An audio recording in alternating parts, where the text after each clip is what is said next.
Bom dia, meninos, tudo bem?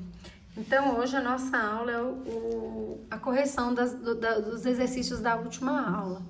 Eu pedi que você fizesse os exercícios que a professora Kétila passou na videoaula dela e pedi que vocês fizessem um experimento da página 11, né? Então, vamos começar pela correção sobre os exercícios da lei de Kepler da professora Kétila.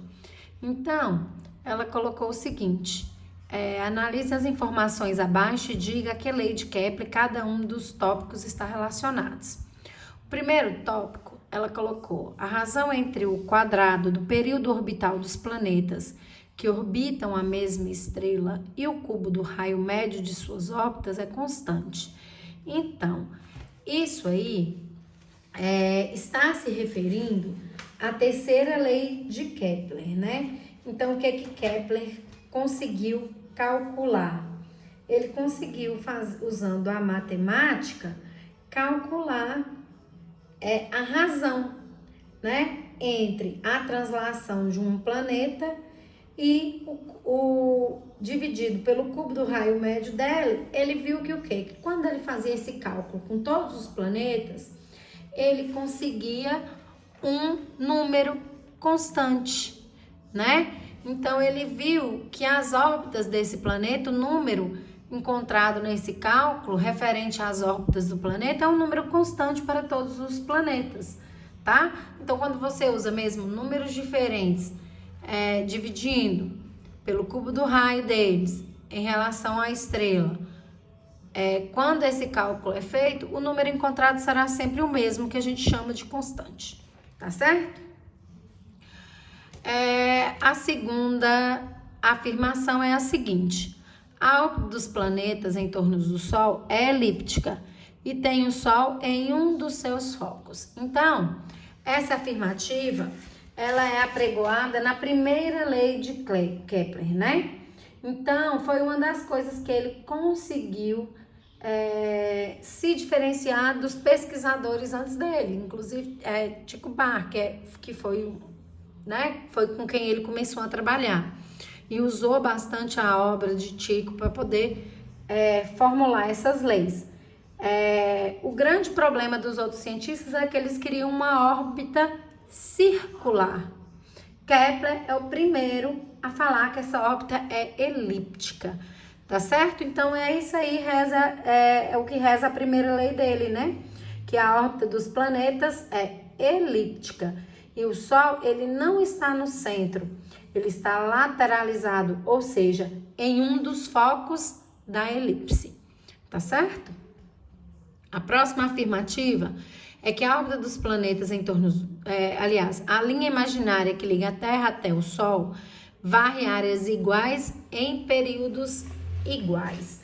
Então, se o Sol não está no centro, ele está em um dos focos da elipse, ou seja, ele não está no centro da elipse, o que acontece? Em algum momento, esse Sol vai estar de um lado mais perto da elipse e de outro lado mais longe da elipse. É o que a gente vai chamar de periélio ou afélio. Então, essa afirmativa aí fala que, mesmo ele estando, a Terra estando no afélio ou no periélio, o que vai acontecer? O Sol vai estar sempre cobrindo a mesma área.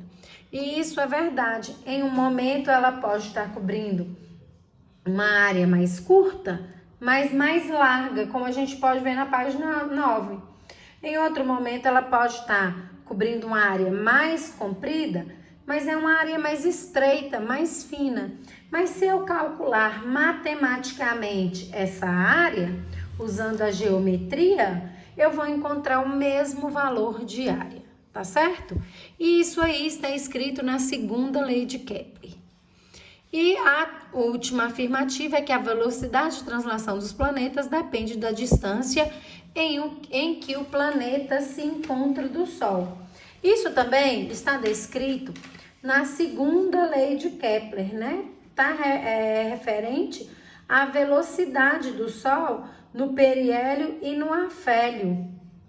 Então, quanto mais perto do Sol, mais rápido a Terra vai percorrer aquela certa distância, tá? Quanto mais longe do Sol, mais lentamente ele vai percorrer aquela distância.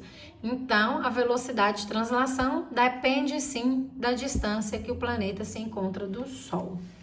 Tudo bem? Então, vamos para a correção do experimento. Então, na página 11, tem esse experimento aí de vocês, ó. Pede para vocês usarem como material uma borracha ou outro corpo que possa ser amarrado pelo fio e um fio de costura. Pede que você prenda dando um nó ou com auxílio de uma fita adesiva o fio à borracha ou a outro corpo utilizado. Gire a borracha segurando a outra extremidade do fio. Varie a velocidade do giro, fazendo girar mais rápido ou mais devagar. E observe a força necessária para fazer isso. E aí pede para você analisar e responder algumas questões.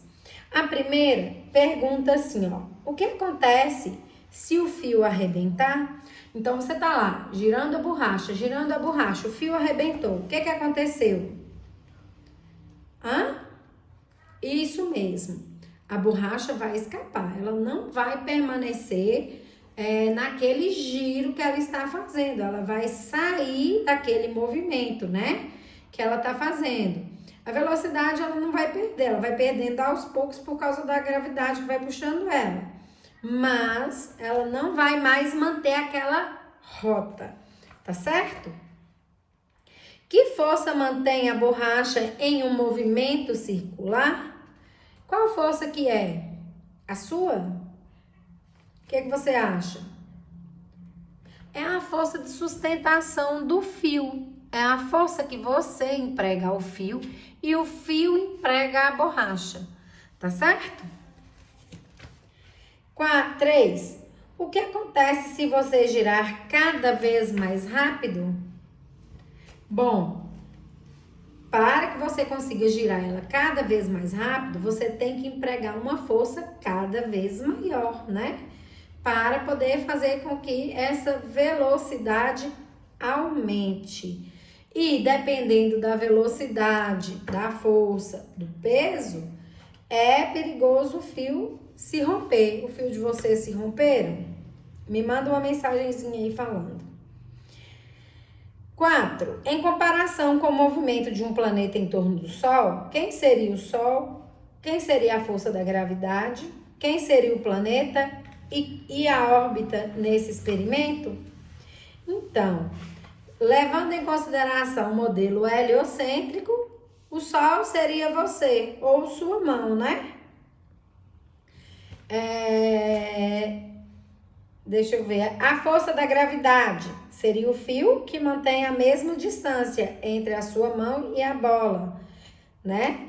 E depois pergunta o planeta. Quem seria o planeta? A bola. E a órbita nesse experimento? Seria heliocêntrica? Seria circular? Sim, seria circular, diferente das órbitas dos planetas, que é elíptica, tá bom? E a última pergunta aí. Tomando o centro da trajetória como referencial, é possível dizer que a força do fio está puxando a borracha e a fazendo sempre cair em direção ao centro a cada instante? O que você acha? Provavelmente é exatamente o que acontece, né? A força que você emprega no fio faz... quer dizer, se a força que você emprega no fio fizer esse fio romper, essa borracha não vai sair voando ou fazendo uma outra trajetória? Então, aí, o que eu tô querendo dizer? Que a borracha, ela não faz outra trajetória, porque a força que é empregada aí no fio, faz com que ela sempre esteja na mesma posição, ou seja, sendo puxado para o centro, tá? Se o fio se romper e não tiver essa força do fio, ela deixa de ficar ali naquele centro e ela vai para uma outra trajetória, tá certo?